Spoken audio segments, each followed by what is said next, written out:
القصة القصيرة يا ولاد، كتاب سلاح التلميذ صفحة 172. نعيدها من الأول. قلنا إن القصة القصيرة دي هي شكل من أشكال الكتابة الأدبية، بتكون واقعية، يعني حصلت بالفعل، أو بتبقى من وحي خيال المؤلف، هو اللي مؤلفها من خياله. وعادة القصة بتبقى أقصر من الرواية بيبقى ليها أحداث كتير، وبيبقى ليها أجزاء كتير، وبيبقى ليها كذا مكان حصلت فيه، وشخصيات كتيرة جدا. أما القصة القصيرة بيبقى المدة الزمنية بتاعتها قصيرة، وبيبقى المكان بتاعها مكان محدود، وبيبقى كمان الشخصيات اللي فيها عددهم قليل، 3-4 شخصيات بالكتير. فالقصة القصيرة أهي تهدف إلى تقديم حدث ضمن مدة زمنية قصيرة. مدة القصة القصيرة بتبقى قصيرة، والمكان بتاعها بيبقى محدود، وبتعبر عن موقف أو جانب واحد من جوانب الحياة، ولازم مفرداتها تكون سهلة علشان القارئ يقدر يقراها بشكل سريع.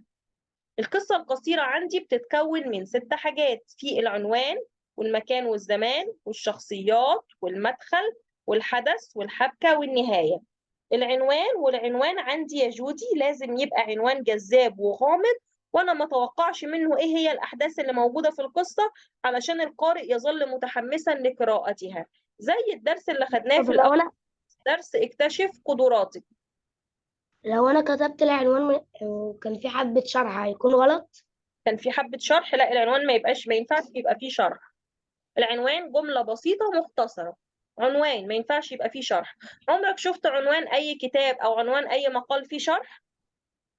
لا. العنوان عندي اهو من كلمتين: اكتشف قدراتك، بس جملة بسيطة، وبيبقى جذاب وغامض علشان القارئ ما يتوقعش منه أحداث القصة، علشان يظل متحمس إن هو يقراها لحد النهاية. القصة طب القصيرة دي عملها عن قصة اكتشف قدراتك أو اكتشف مهاراتك اللي احنا خدناها في الأول خالص. والقصة دي كان المكان والزمان فيها رحلة تخييم. ده المكان. الزمان امتى؟ في فصل الصيف. الشخصيات اللي كانوا فيها قلنا شخصيات عددها صغير: ماجد اللي هو الولد، والمعلم، والأب. مدخل القصة اللي هو المقدمة بتاعة القصة، والمقدمة بتاعة القصة دي لازم المؤلف أو الأديب يوصفها وصف دقيق، لازم يوصف بداية القصة وصف دقيق، وعلشان يخلي القارئ، يعني يخليه كأنه يسمع ويرى ويشعر بما يكتبه المؤلف. وعامة مدخل القصة بيبقى موجود فيه المكان والزمان، يعني هيقول رحلة تخييم في فصل الصيف، قال رحلة تخييم اهوت المكان، بيكون فيه كمان الزمان.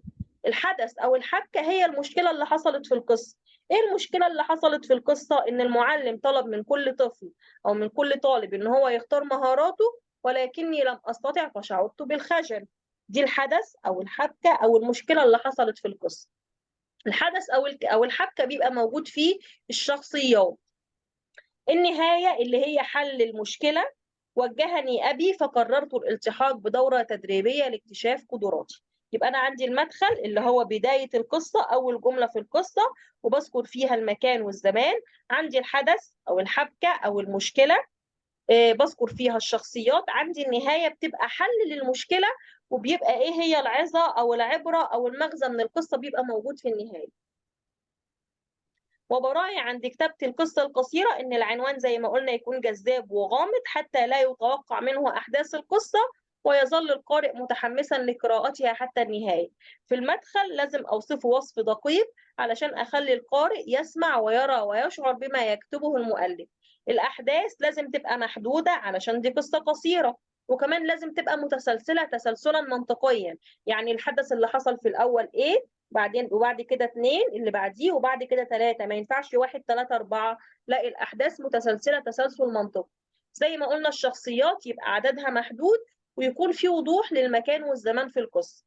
نهاية القصة لازم تبقى نهاية معبرة، بوضح فيها المغزى والعبرة من القصة. تمام يا ولاد؟ تمام. الصفحة اللي بعدها. ميس، نعم. هو في الامتحان بتاع النهارده هيكون في قصة زي كتاب هيكون قصة في قصيرة؟ قصة وهتحلوها، بس مش هديكوا عليها درجات، تمام. على أساس إن إحنا لسه واخدينها النهاردة. قصة بعنوان السعادة الحقيقية. عمر اتفضل اقرأ. عمر أحمد.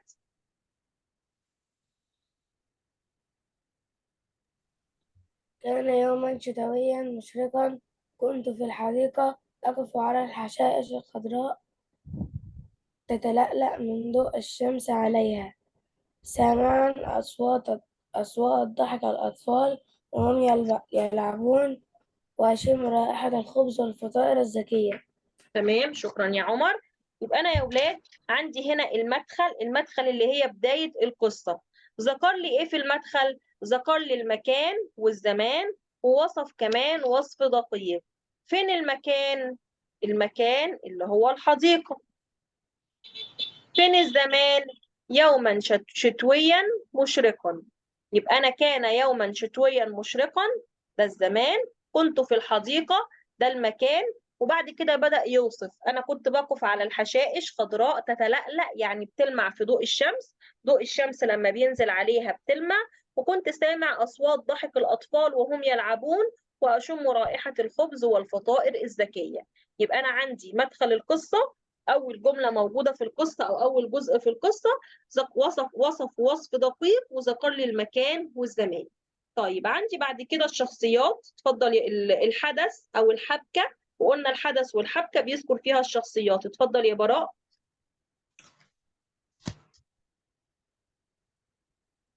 تمام. وسط هذا آه، كله. وسط هذا كله رأيت وأنا أسير مع صديقي حذاء قديما لطفل من المحتمل أن يكون قد تركه ليلعب وسيأتي لارتدائه. قل صديقي: ما رأيك يا عمر في أن نمازح هذا الطفل ونخبئ حذاءه ونختبئ ونرى ماذا سيفعل حين لا يجد حذاءه؟ قلت متعجبا: لماذا نفعل هذا بالطفل الصغير؟ رد يونس: فقط فقط لنضحك قليلا، فهي مزحة بسيطة. رفضت اقتراحه قائلا: لدي لك اقتراح. رد يونس سريعا: ما هو؟ شوقتني لسماعه. قلت: تعال معي سريعا. اتجهنا معا إلى أقرب محل أحذية واشترينا حذاء جديدا، وضعناه مكان القديم واختبأنا خلف الشجرة. فجأة تمام يا عاد براء. الطفل خلاص يا براء، شكرا. تمام يا براء. يعني ايه يا اولاد؟ يعني هم بيحكوا المشكله اللي حصلت في القصه وهم بيلعبوا في الحديقة، أو هم ماشيين في الحديقة. لقوا حذاء لطفل صغير، حذاء قديما للطفل. الحذاء ده كان قديم، ومن المحتمل إن الطفل ده يكون ساب الحذاء بتاعه علشان يلعب، وبعد ما يخلص لعبة هيرجع تاني يلبسه. فصديقه اللي هو اسمه يونس قال للعمر: إيه رأيك يا عمر تيجي نهزر مع الطفل ده، ونخبي الحذاء بتاعه ونستخبى احنا كمان، علشان نشوف هو هيعمل ايه لما ما يلاقيهوش.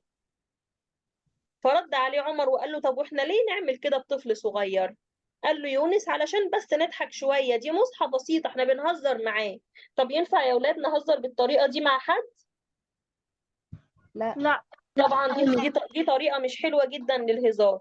فطبعا علشان كده عمر رفض اقتراح يونس، وقال له: انا عندي بقى ليك اقتراح تاني. ايه رأيك تعالى معايا اما نروح لمحل أحذية ونشتري حذاء جديد للطفل ده ونحطه مكان القديم. وبالفعل عملوا كده، وراحوا اشتروا حذاء جديد للطفل وحطوه مكان حذائه القديم. وبعد كده استخبوا واختبأوا خلف الشجرة، ورا الشجرة. يبقى ده الحدث او الحبكه او المشكله اللي حصلت. المشكله ان يونس كان عاوز يعمل مسحه او مقلب زي ما بنقول في الطفل الصغير ده ويخبي حذائه. بس عمر ما وافقش على الاقتراح ده علشان دي طريقه مش كويسه جدا للهزار. وعمل حاجه كويسه تانية، ان هو ساعد الطفل واشترى له حذاء جديد بدل حذائه القديم، علشان يشوف السعاده الحقيقيه اللي هتظهر على وش الطفل لما يلاقي الحذاء بتاعه الجديد. ايه الشخصيات اللي موجودة في القصة اللي معانا دي يا بتول؟ الشخصيات. ايوه. حاضر يا ميس. يونس وعمر، طفل، الطفل وعمر ويونس. ويونس. ممتازة يا بتول. طيب عمر محمد، اتفضل اقرأ النهاية. أقرأ النهاية. ايوه. فجأة. ففجأة عاد الطفل فوجد حذاء جديد، فنظر إليه ودموع وتملأ عينيه غير مصدق ما يراه.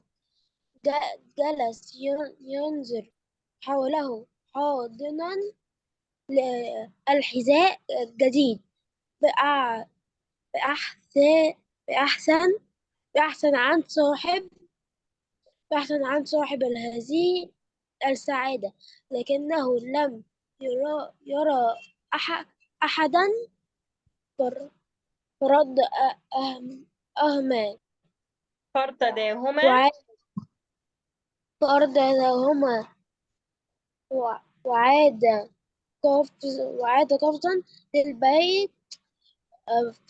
فرحا نظرت إلى نظرت يونس إلى يونس نظرت إلى يونس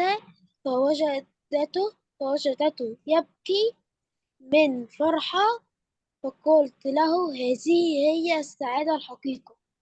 هذه هي السعادة الحقيقية. تمام. يعني يا ولاد فجأة الطفل رجع فلقى حذاء جديد مكان القديم، فقعد يبص له والدموع طبعا تملأ عينيه، مش مصدق اللي هو شايفه، وقعد يبص حواليه وهو حاضن الحذاء بتاعه الجديد ويدور على صاحب السعادة اللي هو فيها دي. مين اللي جاب له الحذاء الجديد وخلاه يشعر بالسعادة اللي هو حاسس بيها دلوقتي؟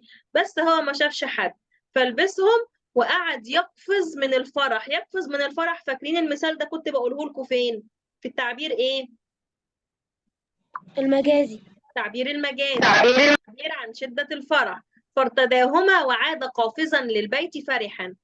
فالمهم عمر بص ليونس ولقاه بيبكي من الفرح، من كتر ما هو فرحان ان هو قدر يفرح الطفل ده ويخليه سعيد بالمنظر ده، ففضل يبكي من الفرح. فقال له هذه هي السعادة الحقيقية. يبقى دي النهاية كان فيها حل للمشكلة اللي هي الحبكة بتاعتنا، والنهاية بيبقى فيها عظة وعبرة. ايه العظة والعبرة اللي هي يعني نستفيدها من القصة دي؟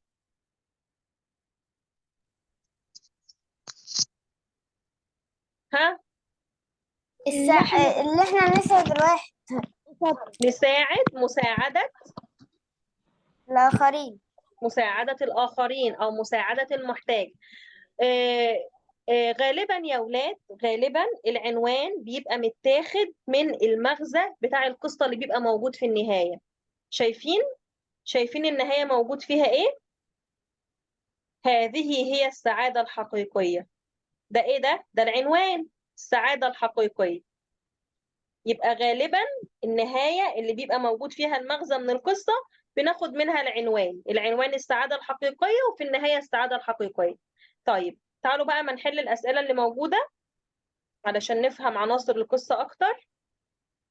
أمسح بس الكتابة دي علشان كل واحد هيحل وهيشد خط تحت الإجابة بتاعته.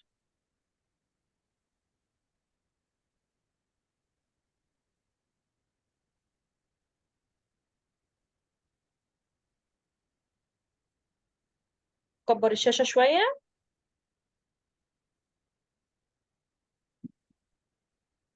خديجة، جملة مختصرة وغامضة تحمس المتلقي على القراءة. العنوان. العنوان، ممتازة يا خديجة، شدي تحتها خط. جودي سمير، بداية يصف فيها المؤلف ما يراه ويسمعه ويشعر به.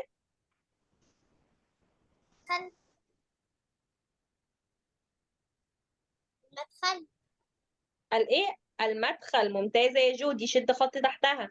ريتال، أقف في الحديقة في يوم شتوي مشرق، تعبر عن الزمان والمكان.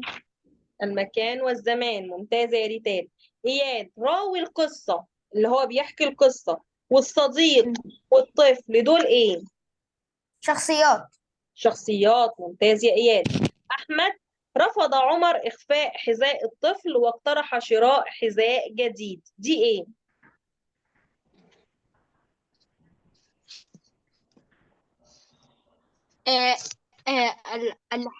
الحبر. الحبكة، تمام.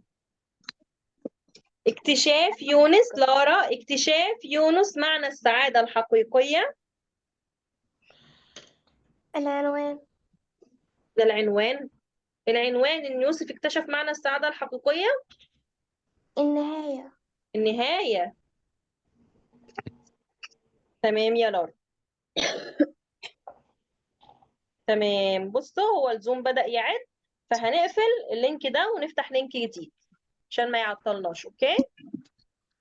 تمام. ادخلوا على طول. تمام.